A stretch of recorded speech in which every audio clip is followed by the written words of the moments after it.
السلام علیکم ورحمۃ اللہ وبرکاتہ۔ نحمدہ ونصلی علی رسولہ الکریم، الصلاۃ والسلام علی سید الانبیاء والمرسلین وعلی آلہ وصحبہ اجمعین، اما بعد فاعوذ باللہ من الشیطان الرجیم، بسم اللہ الرحمن الرحیم۔ ولا تصلی علی احد منہم مات ابدا ولا تقم علی قبرہ انہم کفروا باللہ ورسولہ وماتوا وہم فاسقون۔ صدق اللہ و مولانا رسولہ النبی الامین المکین الکریم، وعلی آلہ الشاہدین والشاکرین والحمد للہ رب العالمین۔ آئیے ہم اور آپ مل کر اپنے غلامی کا ثبوت دیتے ہوئے سب سے پہلے گنبد خضرا میں آرام فرمانے والے آقا حضور جناب احمد مجتبیٰ محمد مصطفیٰ صلی اللہ علیہ وسلم کی بارگاہ گوہر بار میں درود و سلام کا ہدیہ نشاور کریں۔ پڑھیے باواز بلند، اللہم صلی علی محمد وعلی آل محمد وبارک سلم صلی علیہ، الصلاۃ والسلام علیک یا رسول اللہ صلی اللہ تعالیٰ علیہ وسلم۔ اور ایک مرتبہ عقیدت و محبت کے ساتھ نبی اور آل نبی کی بارگاہ میں درود و سلام کا ہدیہ نشاور کریں۔ اللہم صلی علی محمد وعلی آل محمد وبارک سلم صلی علیہ، الصلاۃ والسلام علیک یا رسول اللہ صلی اللہ تعالیٰ علیہ وسلم۔ خطبے کے بعد میں نے جس آیت کریمہ کا شرف حاصل کیا، اللہ تبارک و تعالیٰ قرآن مجید فرقان حمید سورہ توبہ آیت نمبر 84 میں اللہ تبارک و تعالیٰ ارشاد فرما رہا ہے، اعوذ باللہ من الشیطان الرجیم، بسم اللہ الرحمن الرحیم۔ ولا تصلی علی احد منہم مات ابدا ولا تقم علی قبرہ انہم کفروا باللہ ورسولہ وماتوا وہم فاسقون۔ اس کا ترجمہ ہے، سورہ توبہ کی آیت ہے کہ اے حبیب کریم صلی اللہ تعالیٰ علیہ وسلم، اللہ تبارک و تعالیٰ اپنے نبی پاک صلی اللہ تعالیٰ علیہ وسلم کو حکم دے رہا ہے کہ اے حبیب کریم صلی اللہ علیہ وسلم، اور آپ کبھی بھی ان منافقوں میں سے جو کوئی مر جائے اس کے جنازے پر نماز نہ پڑھیں، اور نہ ہی آپ اس کی قبر پر کھڑے ہوں، یعنی قبر کے سامنے کھڑے ہوں۔ یہ بریکٹ میں لکھا گیا ہے کیونکہ آپ کا کسی جگہ قدم رکھنا بھی راحت و برکت کا باعث ہوتا ہے، اور یہ آپ کی راحت و برکت کے حقدار نہیں ہیں۔ یہ منافق لوگ آپ کی راحت اور آپ کی برکت کے حقدار نہیں ہیں۔ اللہ آگے ارشاد فرماتا ہے، یہ بریکٹ کا جو تھا میں نے پڑھا، اور اللہ تبارک و تعالیٰ آگے ارشاد فرماتا ہے، بے شک انہوں نے اللہ اور اس کے رسول کے ساتھ کفر کیا اور وہ نافرمان ہونے کی حالت میں ہی مر گئے۔ یہ منافق لوگ وماتوا وہم فاسقون، یعنی نافرمانی ہی کی حالت میں یہ لوگ مر گئے۔ تو یہ جب لوگ مر گئے ہیں تو آپ ان کی جنازے کی نماز بھی نہ پڑھے اور ان کی قبر پر کھڑے بھی نہ ہو۔ کیوں کھڑے نہ ہو؟ کیونکہ آپ کا وہاں پر جانا ان کے لیے باعث راحت و برکت ہے۔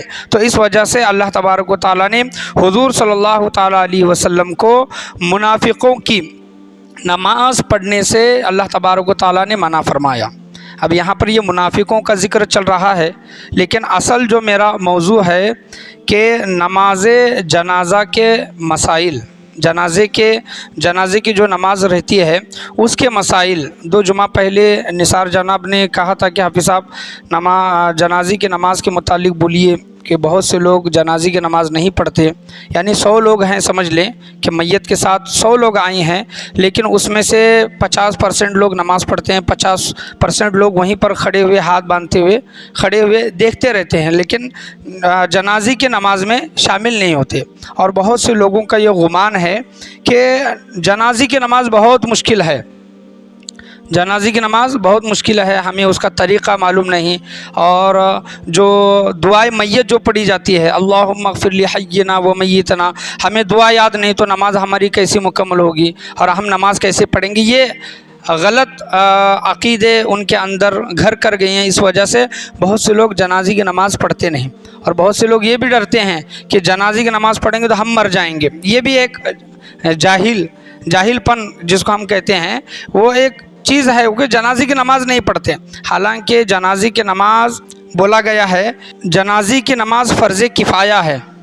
اگر ایک نے بھی پڑھ لی، کسی ایک نے بھی پڑھ لی تو سب کے سب بریء الذمہ ہو گئے، اور اگر کسی ایک نے بھی نہیں پڑھی، جس تک خبر یہ پہنچی کہ فلاں کی میت ہوئی ہے، اور کسی نے بھی جنازے کی نماز نہیں پڑھی، تو جس تک یہ خبر پہنچی ہے سب کے سب لوگ کیا ہوں گے؟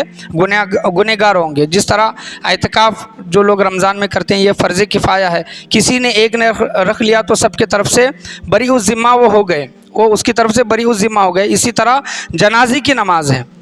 اور یہاں پر میں یہ قرآن کی آیت کیوں پڑھا کہ بہت سے لوگوں کا یہ کہنا ہوتا ہے، کشمکش میں ہوتے ہیں کہ جنازے کی نماز کا ذکر قرآن میں آیا ہے کیا؟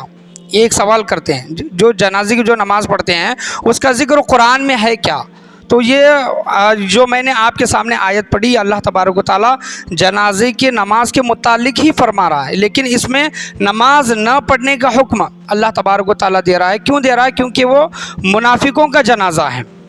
لیکن میں یہ بات یہ کہنا چاہوں گا کہ جنازے کی نماز کا ذکر قرآن میں آ گیا، سورہ توبہ میں آ گیا۔ اللہ تبارک و تعالیٰ نے منافقوں کی نماز پڑھنے سے منع فرمایا ہے، اور آپ صلی اللہ تعالیٰ علیہ وسلم کا طریقہ کار دیکھ سکتے ہیں کہ مسلمان کی آپ صلی اللہ تعالیٰ علیہ وسلم نے نماز جنازہ پڑھی ہے۔ تو قرآن کریم فرقان حمید سے یہ ثابت ہو گیا اور یہ پتہ چل گیا کہ جنازے کی نماز پڑھنا ہے، لیکن منافقوں کے لیے اللہ تبارک و تعالیٰ نے منع فرمایا ہے۔ تو یہ آیت میں نے آپ کے سامنے اسی وجہ سے پڑھی کیونکہ جنازے کی نماز کا ذکر سورہ توبہ آیت نمبر 84 میں یہ آیا ہے، چاہے تو آپ اس میں دیکھ سکتے ہیں، اس کا ترجمہ بھی پڑھ سکتے ہیں۔ تو آپ دیکھیں کہ بہت سے لوگ جنازے کی نماز نہیں پڑھتے اور ان کو یہ بہت مشکل عمل لگتا ہے، لیکن یہ بہت ہی آسان عمل ہے۔ جنازے کی نماز میں 2 چیزیں فرض ہیں۔ کتنے؟ 2 چیزیں فرض ہیں اور 3 چیزیں سنتیں ہیں۔ اب بہت مشکل یہ ہمیں عمل لگتا ہے، لیکن دیکھیں کہ 2 فرض ہیں اور 3 سنتیں ہیں، اور ہم نے فرض بھی ادا کیا اور سنت ادا نہیں کیا تو پھر بھی ہمارے جنازے کی نماز ہو گئی، ادا ہو گئی، لیکن سنت چھوڑنے کی وجہ سے گنہگار ہو سکتے ہیں، یا پھر علم نہ رہنے کی وجہ سے وہ چیزیں معاف ہو سکتی ہیں، لیکن فرض تو ادا ہونا بہت ضروری ہے۔ تو جنازے کی نماز میں سب سے پہلا فرض کیا ہے؟ قیام، یعنی کھڑے ہونا۔ اب یہ کھڑے ہونا بہت مشکل ہے کیا؟ نہیں، ہم تو کوئی بھی نماز کھڑے ہو کر نماز پڑھتے ہیں۔ تو جنازے کی نماز میں سب سے پہلے کھڑے ہونا، قیام، یہ فرض ہے۔ اور دوسرا جو فرض ہے، آپ دیکھیں کہ کتنا آسان ہے۔ پہلا تو کھڑے ہونا ہے، اور جو دوسرا فرض ہے 4 مرتبہ اللہ اکبر کہنا۔ امام کے ساتھ میں، امام کے بعد میں 4 مرتبہ آپ نے اللہ اکبر کہا، امام کے کہنے کے بعد آپ نے اللہ اکبر کہا تو آپ کے جنازے کی نماز ہو گئی۔ اب باقی جو چیزیں ہیں وہ سنتیں ہیں۔ اب دیکھیں کہ لوگوں کو معلوم ہی نہیں ہے۔ اب میں یہ چیز بتانا چاہوں گا کہ جو لوگ جنازے کی نماز نہیں پڑھتے اور آپ کو معلوم بھی نہیں ہے کہ کیسے پڑھنا ہے، تو کم سے کم آپ کے پاس اتنا تو علم آ گیا کہ جنازے کی نماز میں کھڑے ہونا ہے اور 4 مرتبہ امام کے ساتھ میں اللہ اکبر کہنا ہے۔ اتنا تو کر سکتے ہیں کہ نہیں کر سکتے؟ جنازے کی نماز ایک دعا ہے۔ اب بہت سے لوگ جنازے کی نماز نہیں پڑھتے، اور وہ جو نماز نہیں پڑھ رہے ہیں کیا وہ کبھی نہیں مریں گے؟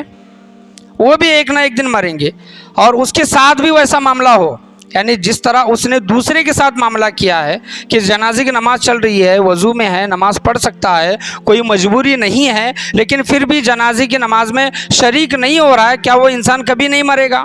کیا اس کی جنازے کی نماز نہیں پڑھی جائے گی؟ جب اس کی جنازے کی نماز پڑھی جائے گی تو دوسرے لوگ بھی اس کے ساتھ وہی معاملہ کریں گے، تو اس پر کیسی گزرے گی؟ تو بتانے کا یہاں پر میرا مقصد اور حاصل کلام یہ ہے کہ جنازے کی نماز بہت مشکل نہیں ہے، یاد رکھیں۔ ایک تو کھڑے ہونا ہے، اور دوسرا امام کے ساتھ میں 4 مرتبہ اللہ اکبر کہنا ہے۔ یہ آپ کا فرض ادا ہو گیا۔ 2 فرض ہیں جنازے کی نماز میں، اور 3 سنتیں ہیں۔ 3 سنتیں کیا ہیں کہ جب ہم نے رکعت باندھی، پہلی تکبیر ہم نے جب پکاری تو ثنا پڑھنا ہے،